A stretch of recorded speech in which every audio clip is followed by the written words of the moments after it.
Last time on Fourth Wing, Xaden assigned Violet a bodyguard, which is totally not controlling and pushy like stupid Dane. Violet revealed one of the people who attacked her, and that girl got roasted by a dragon. Violet also managed to hurt Dane's feelings in the process. The new bodyguard was named Liam, and he was really nice. Violet manifested her powers at last, but that didn't matter because there was dragon horniness to get to. Violet worked out enough off-page that she can now just fight everyone like normal, no poison required. But she was forced to go up against Homicidal Jack, and she beat him in the fight using plot-convenient oranges. And we are back for more today. Still in my soft, cozy robe. I feel like my camera's lenses maybe opened a little bit wide, but you know what? I don't really care. All of you are listening to this anyway. A few of you are probably watching just to see the funny clips, but nobody's watching. Just see me. The ferrets. You're watching for the ferrets. But they are put away, so you don't have to worry now. Chapter 24, we are over halfway through. We are making progress. Not a lot, but we are. I'm really getting bored. Like, I know I always struggle with the middle in these read-alongs, and like, I don't care about any of these people. And the beginning I was being pulled along by discovering more about this ridiculous world and the anticipation of her getting her dragon. But now I don't really know what I'm anticipating or being pulled along by, aside from just the will they, won't they definitely will, of Violet and Xaden. And I'm like, but what?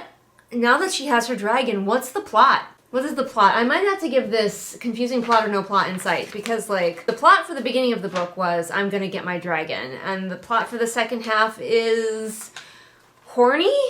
So Xaden's like, I'm not even gonna ask how you knew to use oranges against him, and I'm like, oh, it was real contrived. Unfortunately, he did survive, so Violet doesn't have to worry about the fact that she was gonna potentially kill him. I keep looking at how long the chapters are because like they're just so boring at this point.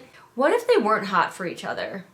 Like, what if there are two people whose dragons are mates, but the two people are just not at all attracted to each other? How does that work? Like, these two, obviously, they're really hot for each other, and like the fact that they're going to have to be forced to spend the rest of their lives together is actually a feature, not a bug.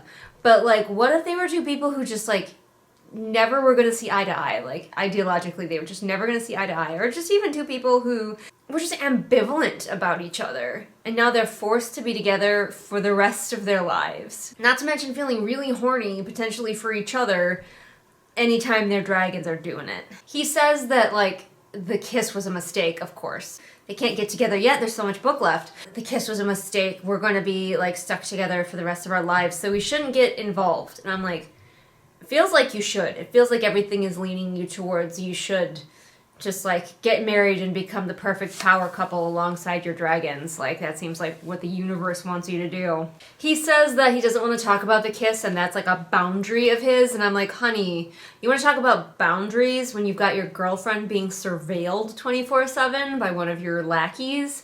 Yes, Liam is very, very nice and sweet and probably going to die, but that doesn't change the fact that you are being a just, like, hugely overprotective asshat, and she forgives you because you're hot. But he's decided that since she had to resort to poisoning the man with oranges, that her current training partner and bodyguard are not doing a good enough job, so he's taking over. Of course he is. Everything in this book is just, like, all about the romance. Like, I understand that it's a romantasy book, but the antasy does imply that maybe there's fantasy there as well. Like, I have written a fantasy romance, but there's, like, a plot, also fairly large plot outside of the romance. The romance is a major part of it, but also there's another plot. And for me, even in a fantasy romance, I need another plot besides just, are these two hot people going to bone? Because I know that they are, and I get it. For most people, the lead up, the pining, the urges, that's like the draw. But I'm not most people, so yeah, this book is not changing my life in any significant way, except for that I'm being forced to spend time reading it. So we cut straight to them, to her and Xaden training on the mat, and you know that, like, this is gonna get hot. and he's probably gonna pin her down and breathe his hot breath in her face while he says brooding nothings to her. So many chapters are just like romance, romance, romance. I get it, but at the same time, I'm so bored. I don't even dislike romance in books. I don't. I've read some books where the romance was the main focus and I really liked those books. This is not one of them. Because the key thing with the books, with the romances that I liked, is I liked the characters. And I don't like these people. Because they're just the same, they're the same as all of the other heroes and heroines of all of the other books. They might as well be Isla and Grimm from Light Lark. What's the name of the silver girl from A Night in Its Moon? I forget, but she gets the dark, broody, flappy guy. They're all the same. Gee, that'd be great if we actually got some of that. So she's still injured from her previous fight, but he's like, the enemy's not gonna care if you're injured. And so she's like, little does he know, I'm almost always in pain. It's pretty much my comfort zone. Okay, then why isn't that in this book? She gets injured sometimes, and she tells us how used to resisting pain she is. But we don't see it. She's not in pain from her disability all the time. She's like, chill most of the time. But she clearly doesn't have chronic pain. Like, I don't know. I have friends who have chronic pain, and I think they would tell you that it occupies at least some portion of their mind space at all times, depending on how bad it is. It's easier to ignore sometimes. But if she's gonna be here all proud and be like, I live in the pain, like... You merely adopted the dark. I was born in it. Then we have to see it on the pages. Now, some people have tried to defend this book to me as saying, well, maybe it's the wish fulfillment. Like, people with disabilities want to have the wish fulfillment of their disability not really hindering them. Their disability is actually a superpower. It makes them stronger. They don't actually have to deal with anything to do with their disability. And it's like, yeah, I mean, I can understand that. I could see the wish fulfillment, but because everything in a book is intentional, or it should be. The world that you create in the book is intentional. And so the author choosing to say that I'm going to give my character a disability, but it's not really going to affect her, means that we wonder why you gave her the disability in the first place, because you're not doing anything with it. You're not really exploring it. She's not overcoming it so much as never being hindered by it in the first place. We're not seeing her overcome the pain. There just isn't any most of the time. And again, maybe that's wish fulfillment for somebody to be like, yeah, I'm disabled, but I want to live in a world where I'm disabled and it doesn't have any symptoms. I'm able-bodied, but I have anxiety. And my anxiety is a pain in my ass. It can really ruin my day over nothing. And if I read a book where a character had anxiety and it turned out that her anxiety was a superpower, I wouldn't feel represented. Like, obviously, it's wish fulfillment. Oh, I wish my anxiety was a superpower, but I know it's not. And maybe this is just a me thing. Maybe everyone else disagrees with me, but I'd rather see my anxiety accurately represented and a character still winning in spite of it, instead of, oh, actually my anxiety isn't that bad, or my anxiety actually makes me better. I recommend books by disabled author Joey Paul. I will put the links in the doobly-doo for you.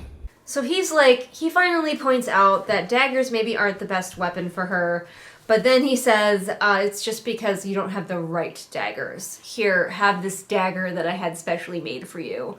Which is accurate. Every girl's love language is actually daggers. And then that scene is over. So we didn't even get the hot and heavy sparring. He was just like, get ready to spar. And she was like, oh, I'm ready. And he's like, here's a dagger. And she's like, cool. And that's it. I still don't understand why hand-to-hand combat is so important to these dragon riders.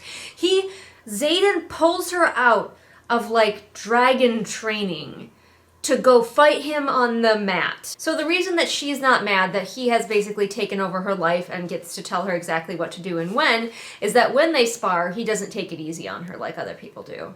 So it's fine that he's like super hyper controlling if he gives her like a tiny little taste of respect, which is not super healthy. Like that's a warning sign right there. If he controls all the aspects of your life, but then like makes you feel like he's respecting you by like just every now and then like asking your opinion about something or like taking you seriously about something, he's still a controlling asshole. He's manipulating you.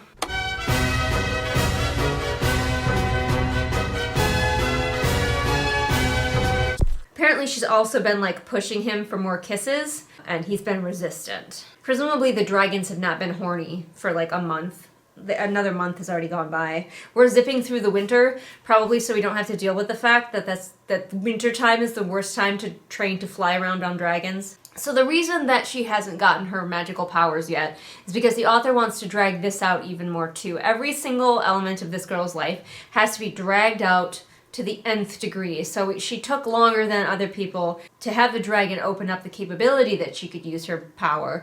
And now everybody else is like manifesting their real power and she still hasn't manifested it. We have to just drag this all out. When we know that she's the main character of this book. We are not worried that she's never going to get her power. This is not the sort of book where it turns out the main character like never gets a power and has to deal with that. This is the sort of book where the author drags us along pretending that we should be nervous that the main character won't get a power until she gets the best, biggest one. But apparently somebody else got manifested their power in class yesterday and literally lit himself on fire and died.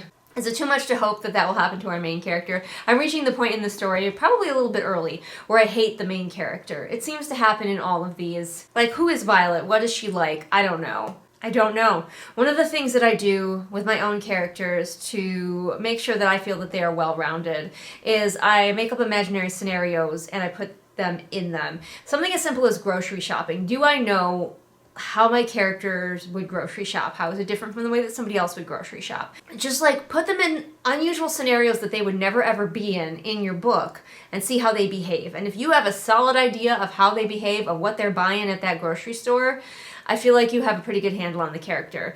I have no idea what Violet would buy in the grocery store. Oranges, maybe? You know what I'd love? Some dragon training where it's not just about her and whether she can hold on to the dragon with her thighs, but dragon like formation training and strategy training and learning to work together as a team, because presumably the dragons don't just go out there and 1v1 everything.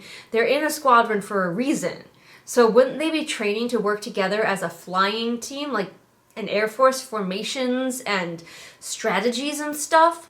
But no, we're not really interested in that at all. It's really important that we know how to fight someone in hand-to-hand combat, though. They lost 2 more cadets when somebody manifested ice powers and froze himself and the person next to him to death. Boy, it's a wonder anybody survives their powers by the sound of it. So I'm not sure this is where the author is going, but at the same time it wouldn't surprise me. Dane is like, let's go to magic class, everyone, and then Xander. I'm sick of being the guy who eats insects and gets the funny syphilis. Xaden comes over and is like, actually, no, she's gonna go train with me some more, and she's never gonna manifest her powers in magic class. And I'm like, is she gonna manifest her powers when she climaxes? Xaden has a little sad boy moment when he remembers his father, and she, like, understands his grief, but doesn't compare it to grief that she has experienced, like, you know, with her dead brother and her dead father. I think she could relate. We have Scurry and Scurry in the same paragraph. Cadets scurry off to classes. I damn near scurry to keep up with his strides, which is something, again, that I try to do for my clients. Is if I notice a lot of repetition, I will highlight it so they can decide whether that repetition is on purpose or it's just one of those times where your brain goes, I like this word. We're going to keep using this word and you're not even going to notice. Yeah, Xaden just reminded me that they have 3 years of dragon school, and he seems to think that it gets even more deadly as the years go on. And I just wonder how anyone graduates to be a dragon rider. Like, how on earth, like, it'd be like if we, in our American military, if we sent kids to basic training and most of them didn't come out. And not just that they die, some of them kill each other. The rest of them are killed by, like, a really stupid training system. And everybody just shrugs and goes, yeah, that's how it works. Okay, that's real culty. The kids are not allowed to write letters to their family in their first year. No, what? Why? Oh, we had to have an awkward moment with her mother. She and Xaden run across some generals, like, chatting, and her mother is there. And of course her mother has one note, and that note is cold and distant. Listen, is he really that awesome of a man? If you're worried that he will be made to look weak if you step between him and your scary mother. If your guy is emasculated by you stepping in front of him, get a different guy. The two share a moment where they're like, parents are difficult, and then they go to their dragons so they can do some flight practice even though everybody else is not. And he's like, we need to figure out why you keep falling off your dragon. And I'm like, maybe it's because you're expecting people to stay on a dragon using only their thigh muscles. It's so dumb. But I think I am going to give this one confusing plot or no plot insight because there really isn't a plot. Like, again, not to invoke the unholy name of Harry Potter, but every single one of those books where he was going to magic school, there was also a plot for each one of those books. There was a beginning, a middle, and an end. Stuff led into other stuff, but there was something going on every year. It wasn't just him going to school. Confusing plot or no plot in sight. If you want to see what the bingo card looks like at this point, here we go. There she is. Adam is making noise in the next room. But there we go. I'll see you for the next chapter when I get around to it. I sat down to film and started off by immediately sneezing, so that's great. And my eyes are now watering. So if it looks like I'm sobbing, it's just allergies. Don't panic. Alright, we are here with chapter 25. Squad battle is more important than the wing leaders will let on. Oh, finally we talk about working as teams instead of just trying to kill each other all the time? They like to joke that it's a game, that it's just bragging rights for the squad leader and the winning squad, but it's not. They're all watching. The commandant, the professors, the commanding officers, they're watching to see who will rise to the top. They're salivating to see who will fall. Okay. So, like, yeah, we're talking about teamwork, but also we're, like, still waiting for these people to die. Alright, so we dive right into the squad battles, which I think is just teams versus teams. And it's the wrestling portion, because obviously hand-to-hand combat is the most important part of being a dragon rider, obviously, or they wouldn't be doing it so much. We didn't even there was apparently a gauntlet sky race. We didn't watch that, because heaven forbid we enjoy our time with some dragons. And the main character had the slowest score. She said he had to catch her and toss her back in the saddle, but that's just a figure of speech because there are no saddles. Liam just won his wrestling match, and apparently that has won them the whole event. Good job, Liam, I guess. I don't know. Oh, but Dane is missing from this day, I guess. He's not here. And she's like, why would he want to miss this?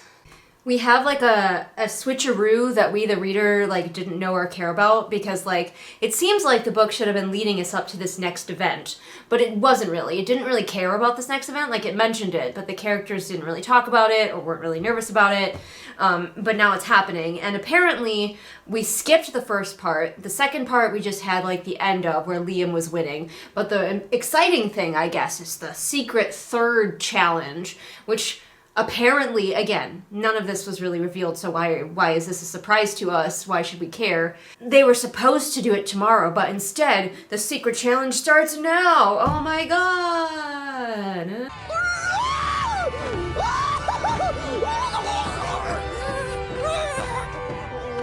So the reason that Dane isn't there, that mystery doesn't last very long, is that their leadership has all been asked to go away so that the squads can figure out how to solve this challenge as a team. This is the first, to my knowledge and remembrance, this is the first time we are asking them to do things like a team ever. So this should be a disaster, because all these kids have been asked just to be in competition with each other this entire time. Only the main character cares about people, so she'll probably rally them all into victory, but, like, why would you do this? Nothing about the way that this training goes down makes any fucking sense for the end result being having a large and successful dragon army. It seems like in this world that they're hamstringing themselves. Like, are the bad guys secretly in the government and they have designed the worst ever dragon training school so that they won't have lots of dragons? So if our little plucky team of mostly people we don't know, except Rhiannon and Liam, can succeed in this mission, question mark, they will have enough points to get into first place, and then they will get to go to the front lines. So they're supposed to find some type of object that is, find and acquire by any means necessary the one thing that would be most advantageous to our enemies regarding the war effort. And it cannot be a dragon. He already said, no, you cannot bring a dragon in here and present that as your thing. So probably like a map, a book. She says, pandemonium ensues. That's what happens when you remove our leadership. We're a hot freaking mess. I think you are a hot mess even with your leadership. Like, legitimately, you have zero training to, like, work together even with a leader. Imogen takes charge because Imogen is a badass.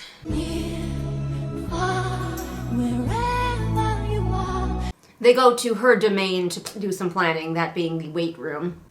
Once they get to the weight room, the first order of business is apparently to decide who's going to be the actual leader. I think Imogen is doing just fine, but I guess we have to figure it out. Apparently one of their group is anti-rebel child, anti-marked ones. It's so weird to say marked ones. So they might be against Imogen being the leader, but they're outvoted. After some back and forth, we decide that yes, Imogen should be in charge. Which obviously... Also, I'm so proud of you. I'm so proud of you, Rebecca. You have not mentioned Imogen's pink hair yet in this section. And Imogen has been doing a lot of acting and talking. So, like, growth.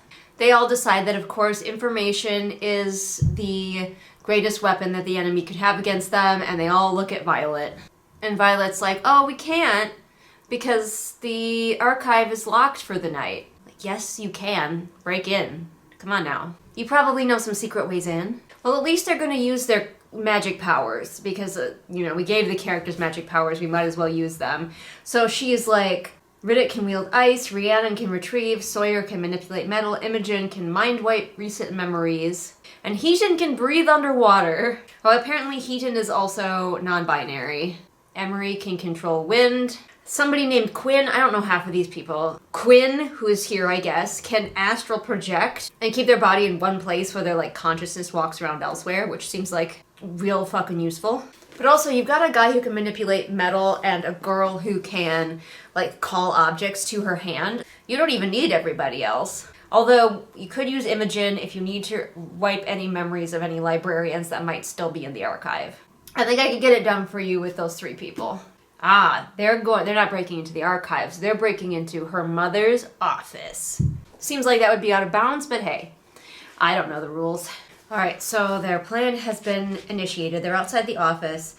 Quinn, who can astral project, has her astral projected self distract the guard. That's step 1. There's another character that we're only just mentioning named Nadine, and her special power is to unravel wards, which is super fucking handy because, there's wards on her mother's office door. If you didn't have exactly the right, like, faceless side characters for this, how are you supposed to get this quest done? Like, the author could just claim that anybody can do anything. Like, this doesn't feel like a moment where we've gotten to know all of these side characters, and so we're like, oh, how will they use all of the abilities that we already know they have to solve this? It's more like the author can just name a character and tell us that they have a power, and then use that power to win. She can eliminate any obstacle by just saying that there's another character here, they have the exact power that we need. Our girl starts searching her mother's desk, and she finds a letter that's begging for reinforcements. Again, if reinforcements are needed so badly, why are they just continuing with business as usual at the murder dragon school? Like, why don't they go, you know what? Murdering your classmates is suspended. We want as many dragon riders as possible to survive this so they can get to the front, all right? She sees a letter about conscription and people not being happy about the conscription, and I'm like, again, you probably wouldn't need conscription if you stopped having your dragon riding candidates kill each other. If you stopped celebrating your trainees' deaths. Why don't you focus on making as many strong soldiers as you can?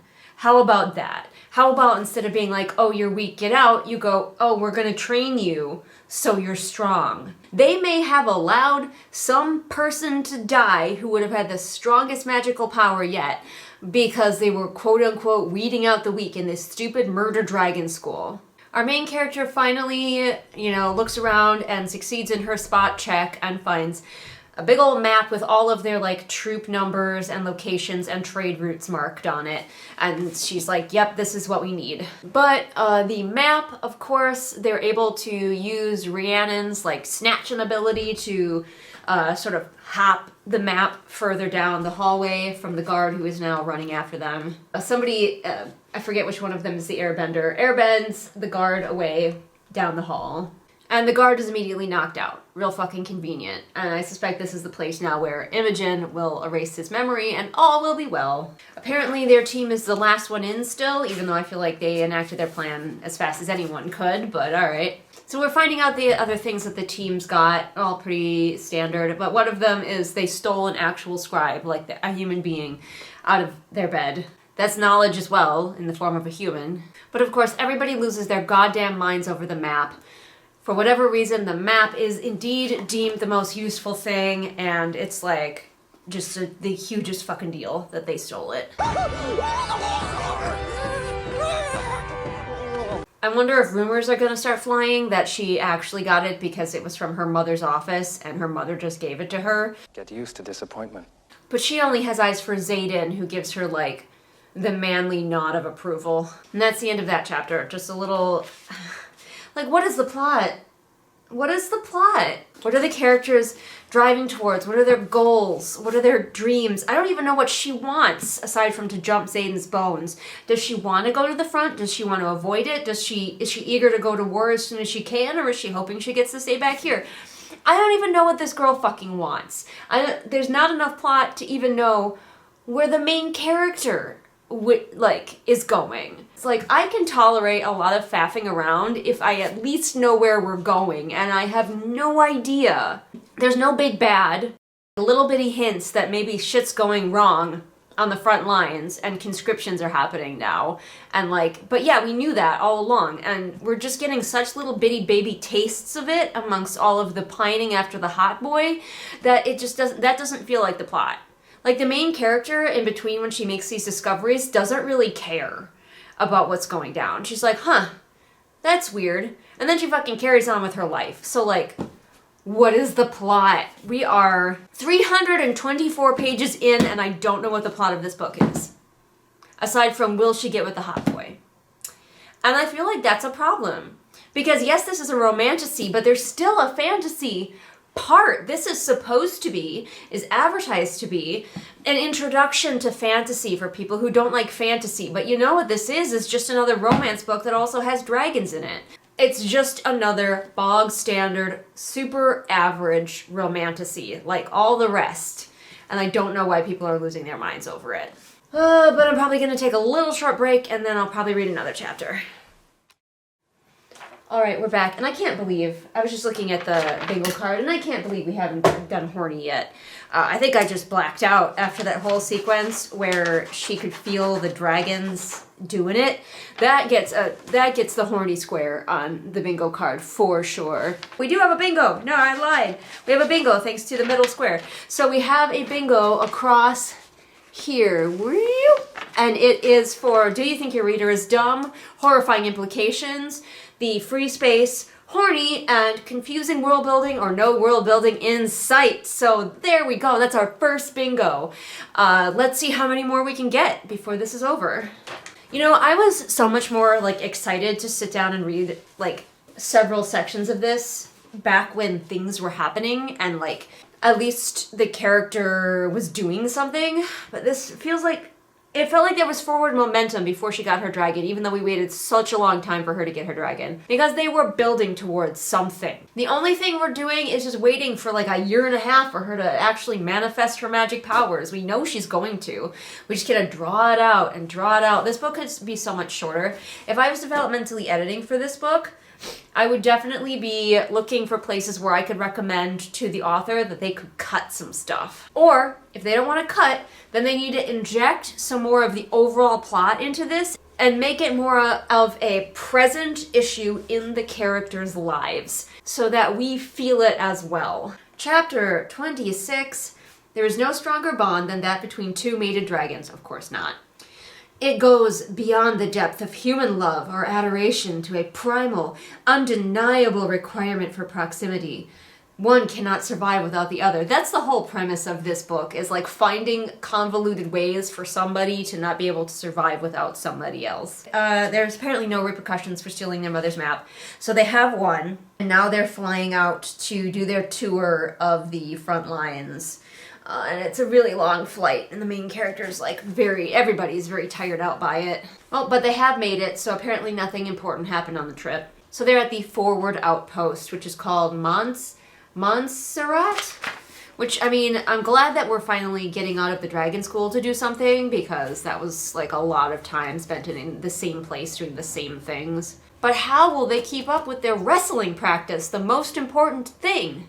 Rhiannon is really excited because it turns out the forward outpost is right near her home. So she wants to go visit home, even though the cadets aren't allowed to, or even to write home, because they want the spirits of these people to be just broken to the max. It's like, we've already learned that not letting people contact their families is a bad idea. Is it the Jehovah's Witnesses? Whoever go on those big long mission trips, they used to have rules that you like couldn't write back to your family, and like people were getting really depressed and it wasn't going well, so they had to allow people to write to their families more often. And those kids weren't being asked to kill each other. Yes, I know these aren't kids, but they might as well be. Like, I still don't believe that these people aren't 17. So the girls make a promise that they are definitely going to sneak off together and go visit Rhiannon's family. They ask if they will be seeing any action, and the person at the fortress is like, no, you're not here to see action. You're just going to shadow some dragon riders tomorrow. Oh, hey, probably the sister? Yep, it's her sister, the one that she's barely given any thought to this entire time. Well, that's dark, but I guess if you're siblings, you can say that. Mira says, look at you, you didn't die. Irrationally, giddy laughter bubbles up. I didn't die, you're not an only child. Your brother is dead. So yeah, she just gets to like catch up and hang out with her sister, even though everybody else is forced to like not interact with their family. If I was the rest of her squad, I'd be really jealous of her right now. And then we just cut to Rhiannon and Violet sneaking out to go see Rhiannon's family. So whatever happened in the 2 days before this, again, not important. Tairn the dragon is on board with this. Like, he doesn't even try to like be a dad and stop her. We've gotten less and less of him over the last few chapters. It really feels like he's super unimportant, and he's just a device to be a reason for her to get super horny sometimes, and for her to have to be bonded to Xaden. Because again, that's the other thing that's really fanficky, or really like Sarah J. Maas, where we have to have these people who are like fated to be together, forced to be together. I would personally rather read a story about people who want to be together, but maybe that's just me. I don't know. In my series of books, Adventurer Mage, the first one of which is available now on Amazon, there's a really, really strong friendship that builds. It becomes such a ride-or-die friendship. Like, Maeve and Valentine are the OG friendship, in my opinion. They have no, like, secret bond that like, ties them together. They just love each other, platonically, love each other more than anything else, and, like, that's enough. We don't need to have this thing, this like magical thing that like they don't have to be fated mates. It doesn't have to be fate. It doesn't have to be magic. They can just like each other a lot. That's okay. I just don't get it. I don't get it. That's a trope that I don't understand. Some people love that trope. But for me, it's a trope I don't understand. I don't want somebody to be with me because they were forced and then they have to like grow to love me. Or they feel love for me because of whatever magic or fate is involved. I want them to like me because they like me. I want them to have the choice to leave and choose to stay. Mira catches them though. So they manage to talk her sister into it. I'm surprised they don't mention like, hey, you remember that stupid rule where you can't see your family when you're going to dragon school? Don't you remember how much you missed me, not even being able to write me a letter? Like, they don't take that angle at all. But Mira's like, okay, fine, I'll go with you. Both cats are here now. My goodness, it must be their dinner time. No, it's not even their dinner time. I don't know why they're both here. Got a couple hours until dinner time. Oh, she's like, oops, my mistake, and she just left again. They might beg for food early, but if I feed them early, they don't eat it. Like, I have to allow enough time between meals, or they just want to have the idea of food. They don't actually want to eat the food. And then we just cut to Rhiannon's family's house, where she's visiting with her sister who just had a baby, so she's with her nephew. We don't even get to see them reunite. Like, we skipped the whole reunion, all of the introductions, getting to know the family. We are straight to the after dinner, sitting around by the fire. Everything feels so rushed all of a sudden. Probably because it doesn't involve the main character in Xaden. Xaden is the most important thing in this book. So, like, we only take our time when Xaden is involved. Yes, Nigel, I agree. Yawn. Oh, apparently, this is a thing. Apparently, Violet has been blocking out her own signet from manifesting, her magical powers from manifesting, by thinking, like, about her mother. Which, this has not been a thing. Mira is like, you're thinking about your powers being tied to mom, you need to stop that, that's making you block out your powers. And I'm like, since when? I can't think of a single time she thought, like, oh, my powers are going to be like my mom's and I don't want that. Like, never. There's also a lot of information withholding going on in this world, which again makes me think that maybe the government is just straight up evil. Because obviously information is being withheld at the battle school, and then she asks her sister, like, do they withhold information from you? And her sister's like, well, they only give us the information that we strictly speaking need. And I'm like, oh, that's great. That's just a way that they have indoctrinated you into thinking that you're actually the best is being done for you, because like they're just like, we're just withholding stuff that you don't need, when they could be withholding anything. But we don't take long before we bring this back around to romance, and she asks like, hey, what's going on between you and Dane? He looks real salty all the time. By the way, we are sitting here with Rhiannon's family, and these two girls are just talking about themselves and their lives, and I'm like, why did we need Rhiannon's family here at all? Why do we have to have this sequence? Couldn't we have had this exact conversation between the girls anywhere else back at the fortress? Like, I think we're trying to characterize Rhiannon, right? Except for we haven't gotten to know her family. We only know her sister's name, not her brother-in-law, not her mom and dad. We didn't meet them, we didn't get to know them, we didn't get to see them hug their daughter hello. We just skipped to after dinner, where two characters that we already know and who were already together are having a conversation that they could have had literally anywhere.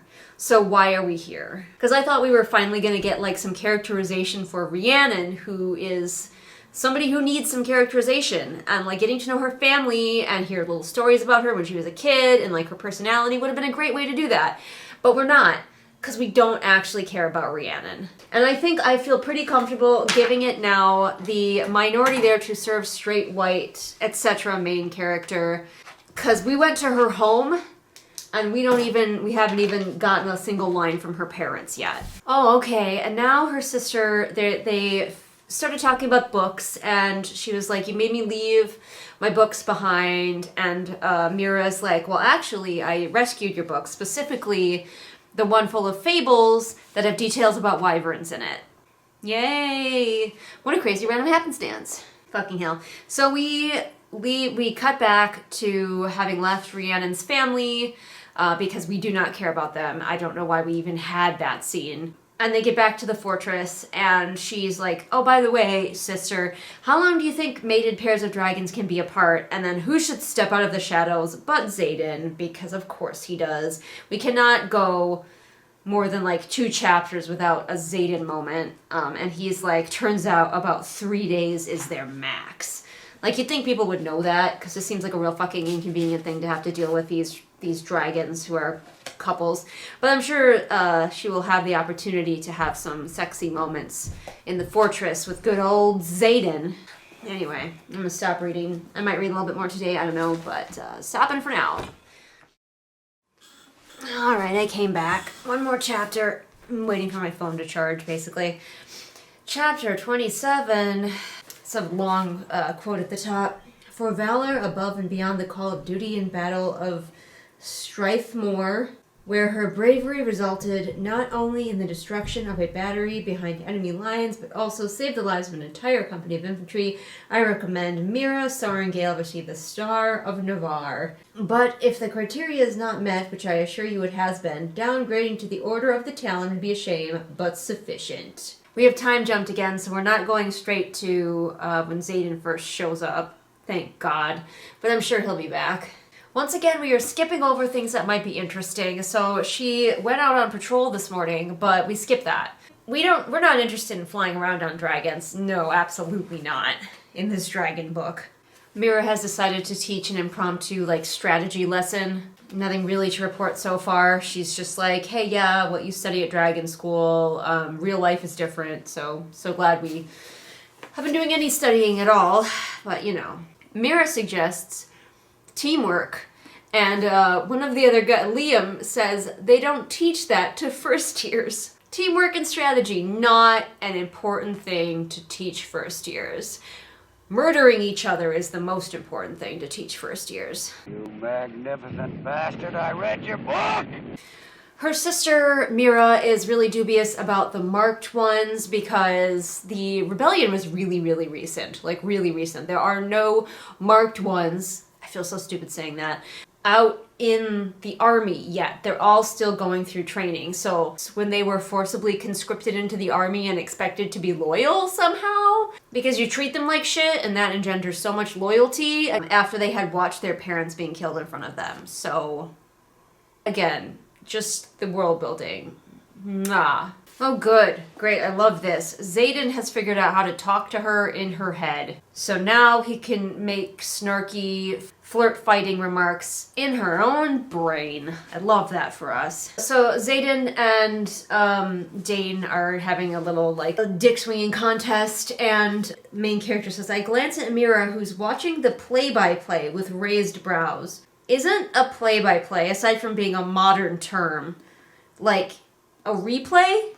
Maybe I'm just remembering it wrong, but I thought that a play-by-play was like a recap of what had just happened in some sporting event or something like that. But she's watching it play out in real time. So, like, again, maybe I'm just wrong about that phrase, and you can correct me in the comments, but that's what I thought a play-by-play was, and if so, it makes no sense. They're just bickering about who should be in command, and both of the boys are just like, oh, I am the biggest swinging dick here, and like, I don't care. Both of you are immature children. Shut up.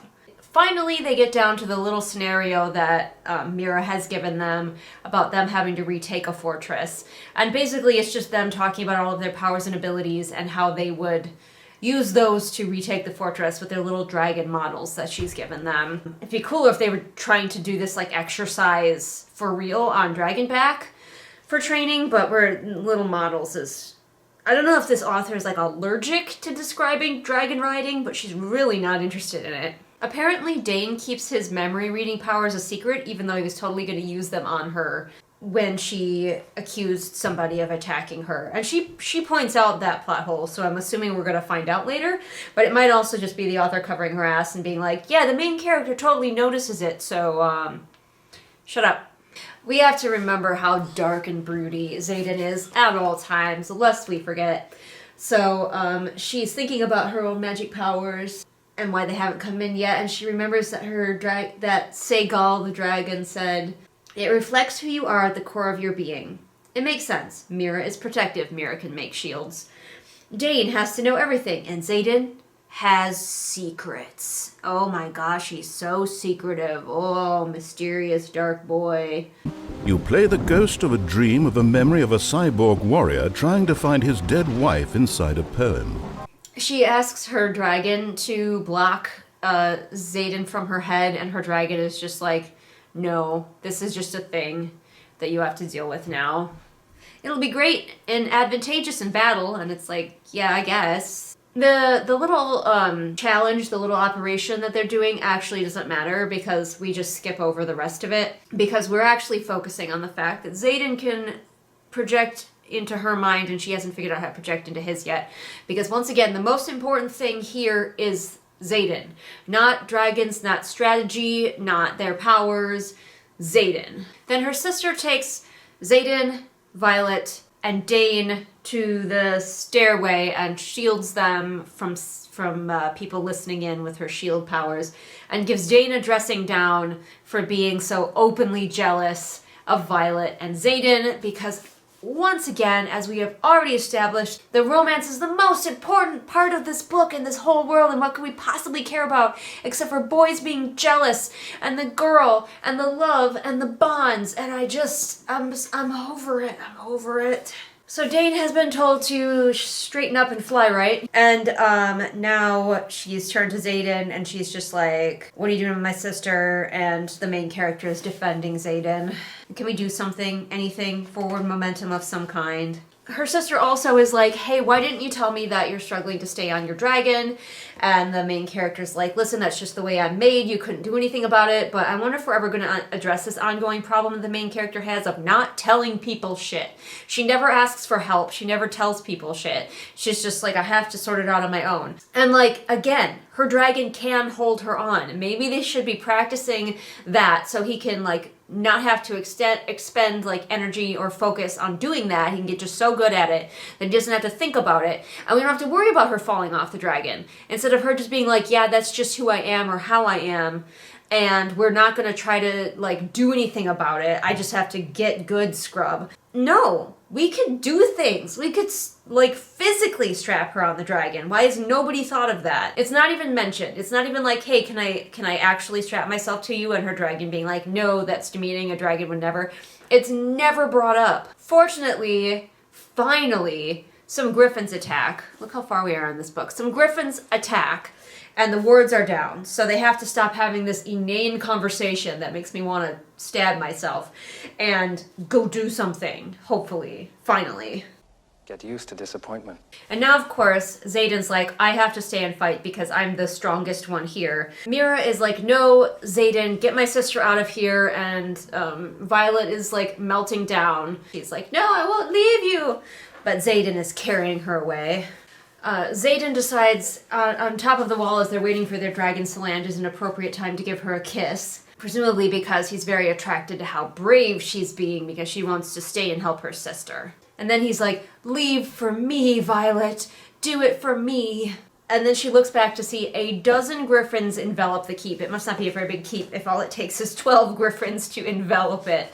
But we get no descriptions of the griffins, of how big they are, of what they look like. I mean, like, we've seen griffins in fantasy stories before, so we can kind of guess what they look like, but similar to describing dragons, you are going to probably want to give your readers some idea of how are these griffins different from other griffins we have read about. How big are they compared to the dragons, for example? That would be really important to know. Are they smaller and faster? Do they have riders? I assume they do, because we are hearing about their riders now. What do the riders look like?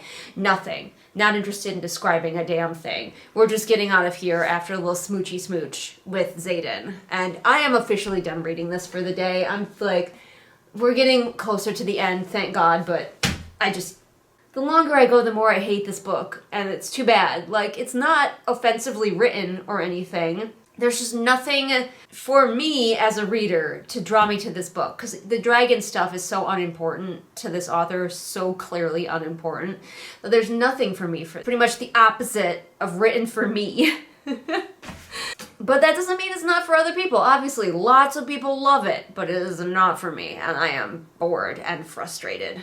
And I'll see you next time. Alright, we're back. It's a different day, same robe.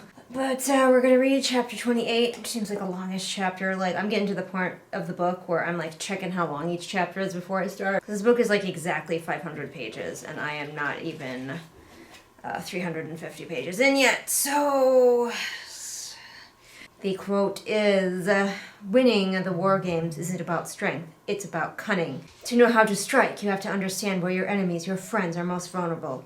No one stays friends forever, Mira.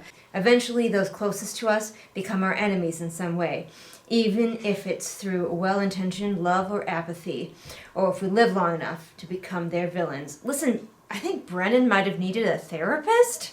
All right, I think the Book of Brennan cares way more about like the war games than the main character or any of the other characters do, for that matter. We have a 2-day time skip. This author likes to do that, where like something exciting will have just happened or will be continuing to happen, and she like skips the end of it. It feels like she doesn't quite want to commit to really thrilling scenes. She always backs out at the last minute, and I don't know if it's because she's worried she can't write them, or she doesn't want to write them, Or she thinks that if she puts some really thrilling scenes in here, then it will ruin the climax. I'm not sure. But, like, I was waiting for the main character. Yes, she had to leave because there was a griffin attack. But I was waiting for her to, like, turn around or get away from people or do something or get stuck there or something. But instead, we leave. And she's just sad because of her sister. And it feels like we've done that several times where something exciting has just happened or is in the middle of happening. We have a cliffhanger at the end of a chapter, and then the next chapter doesn't pick up the cliffhanger. It jumps ahead to several days later. I often use chapter cliffhangers in my books. It's one of my favorite things to do, but you can bet that the next chapter picks up where the cliffhanger left off. 'Cause, like, I've gotten my readers all excited. I'm not gonna then just, like, blue ball them by being like, and then 2 days later, we just got out of that situation, don't worry about it. Like, as she was flying away, she could have been attacked by another squadron of griffins that nobody saw. It could have been a really cool sky battle adventure scene where her boyfriend could have come flying to her rescue so many heroic times. And we missed it, and it's 2 days later now. Also, Xaden was like, I'm gonna be protecting you from now on, but then Liam is back as her bodyguard, so I guess Xaden got bored of that real fast, and I don't blame him. She's not a very exciting person. I don't know why he likes her so much. But Xaden has come and has brought her coffee. He's just gone fully domestic at this point. They were already married in his head. I think there's definitely a desire by women who read these books to have a guy, like, know all the things about them without them having to put in any effort. Because, like, she doesn't know when his birthday is because she missed it. It was before the dragons got them together. But now, he already knows her birthday. She doesn't even have to tell him.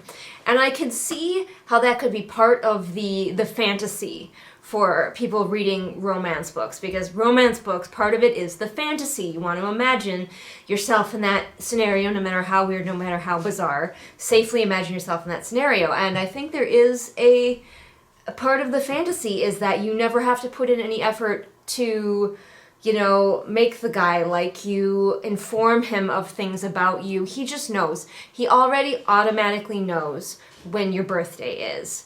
And of course he remembers. He knows and he remembers. Of course he does. You know? Because you don't have to do anything. Yeah, we skipped out on what could have been a cool sky battle to just watch Xaden and Violet flirt some more. Because we hadn't established that they like each other enough. Now he's teaching her how to project her thoughts into his mind, like he can project his thoughts into her mind, which is, like, incredibly invasive, and, like, I would not want that. I'd be like, I don't care about learning how to think at you. Please teach me how to block you out. I wonder how soon you're allowed to find out if your family members are dead in this world, because she's waiting outside one of the people's offices to find out if her sister survived the attack. It's been 2 days. And he's like, that might be classified information. I don't even know. He's like, if it's not classified, you'll hear about it in your battle brief later. And I'm sitting here going, how long does it take people in this world who are just ordinary people, not even people going to the dragon school, how long does it take them to find out that their loved ones are dead? Her sister did survive, though. And there was much rejoicing. At least she's having emotions about her sister for the first time in this book. Her sister has been out in potential danger this entire time, but until the main character saw the danger personally with her own eyeballs, she didn't even spare a single thought for her sister. So we've skipped ahead again to May. We skipped out, like, from February to May, really jumped. And since then, she still hasn't manifested her magical ability, but Xaden is acting cagey and not showing up to their flirting sessions, fighting practices. But Liam is still her fucking bodyguard. Is she just gonna have him be her bodyguard for the rest of time? Is that just a thing now? It's time for the war games that we've barely acknowledged or thought about or worried about until they're happening right now, apparently.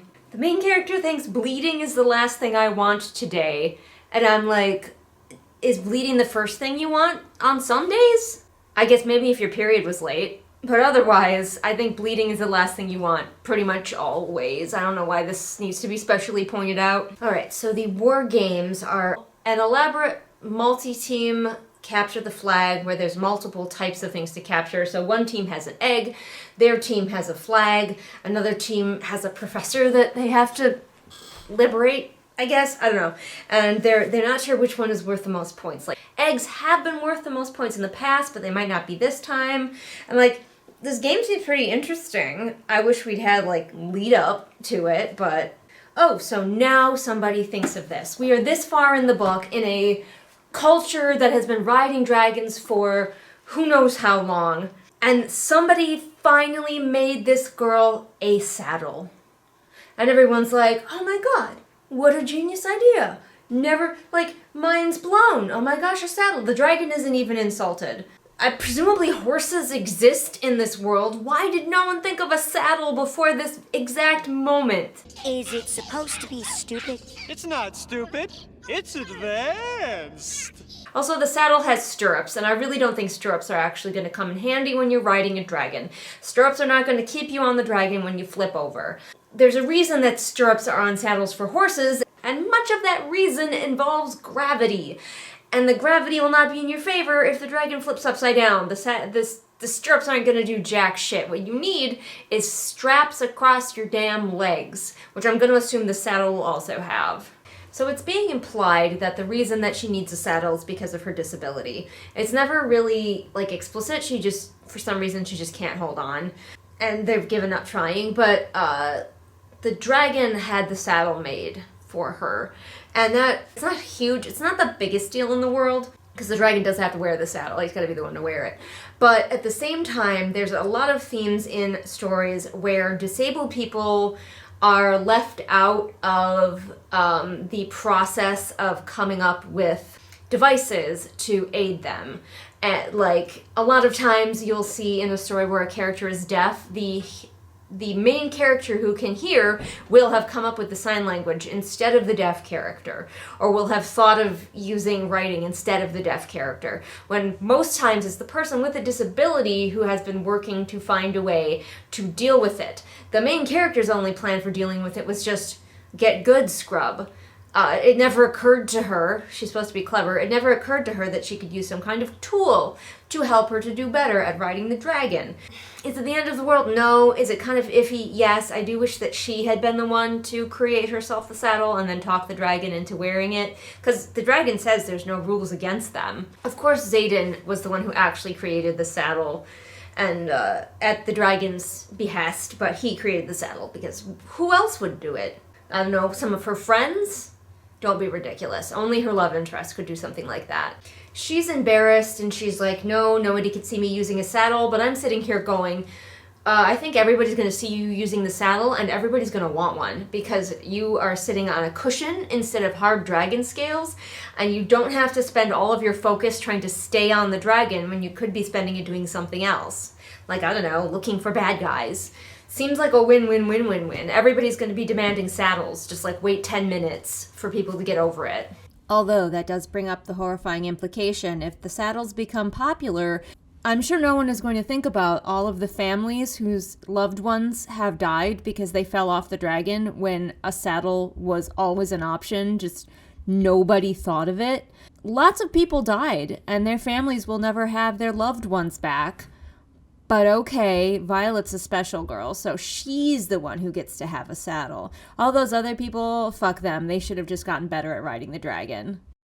By the way, while this whole saddle exchange is going on, she and Xaden are also flirting with each other in their heads, and I am over it. She does eventually give in, and actually she likes the saddle because, yeah, I've only been saying it this entire time. They're off to do the thing, the capture the flag game.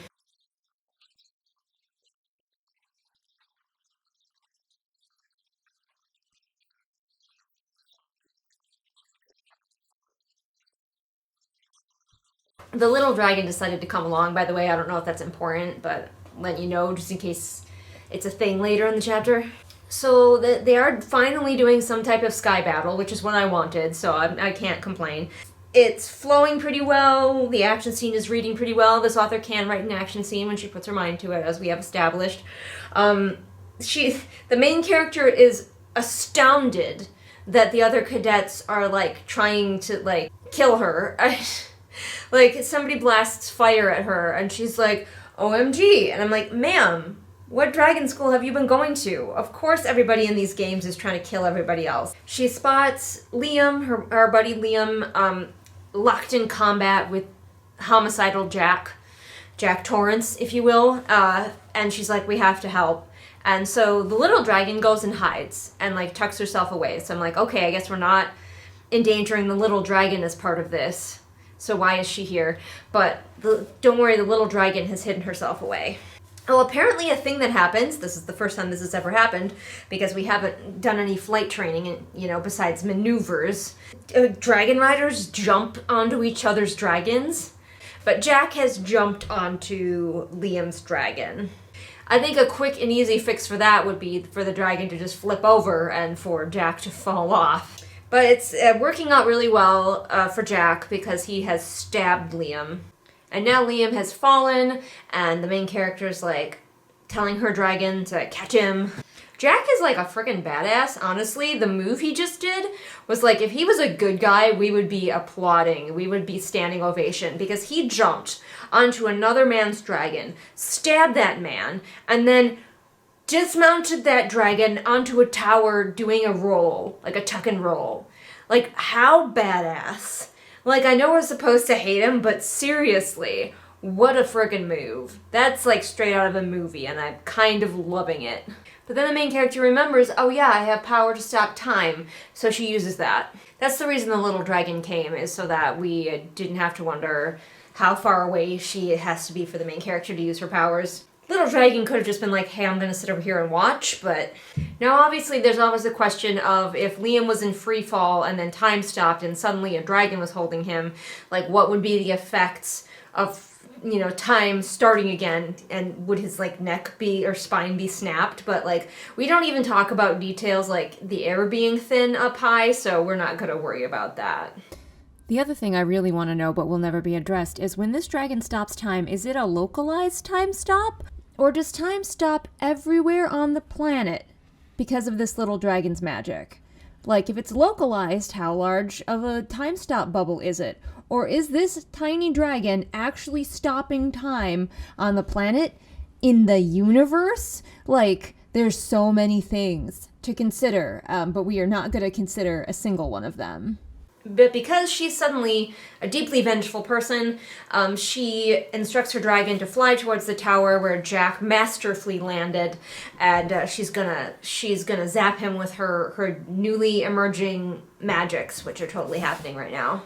So she uses Call Lightning and just blasts the shit out of the tower. Lightning bolt! Lightning bolt! Sleep! Lightning bolt! Lightning bolt! Sleep! Lightning bolt! And I think we finally have seen the end of homicidal Jack, but hey, he went out like a badass. You saw that maneuver, holy shit. Our main character could never. But yes, that's the end of the chapter, but we have discovered that our main character has lightning powers. I don't feel one way or the other about it. She had to have something. We'll see if the next chapter begins like at the end of the competition or something, or if we will take up where we left off. Because they still have to like capture an egg and keep their flag safe. Yeah, she killed Jack, but there's other people out here, so we'll see how that goes. But I'm going to stop because my husband and I are going to go watch an episode of the Wheel of Time series, so, which is quite frankly a fantasy show that I'm enjoying way more than reading this book. I'll see you for the next chapter. You're kidding. What a crazy random happenstance. What a crazy random happenstance that all my patrons are here. Allow me to list them out for you. I'm going to do it in reverse order this time, just to be different. Sarah, Lisa, Amanda, Jenny, Savvy, Scribbling Cat, Rennie, Jesper, Zaire, Shelby, Ray, Callison, Anne Sophie, Patrick, Belle, The Unraveled Legion, Light Julie, Hidden Glade, Kit, Merween, Sophia, Swamp Goblin Waifu, Melissa, Afra, Deborah, Rita, Alyssa, Celia, Amanda, Lafone, KJ, Caitlin, Ursula, Robin, Jojo Bookish, Bear, Kirsten, Maria, Mooney, Kohikaro, Kira, Sam, Haley, Julius the Nice Dragon, Pansing Pony, Roma, Ingrid, Veda, 78 kilograms of shade, Kat, Sarah, Saga, Nico, Sunnyshy, Bird Anonymous, and July. Why was it easier for me to read all their names reading upwards instead of downwards? I am too dyslexic for this world. Beyond the forest, they met Lancelot and Galahad, and there was much rejoicing.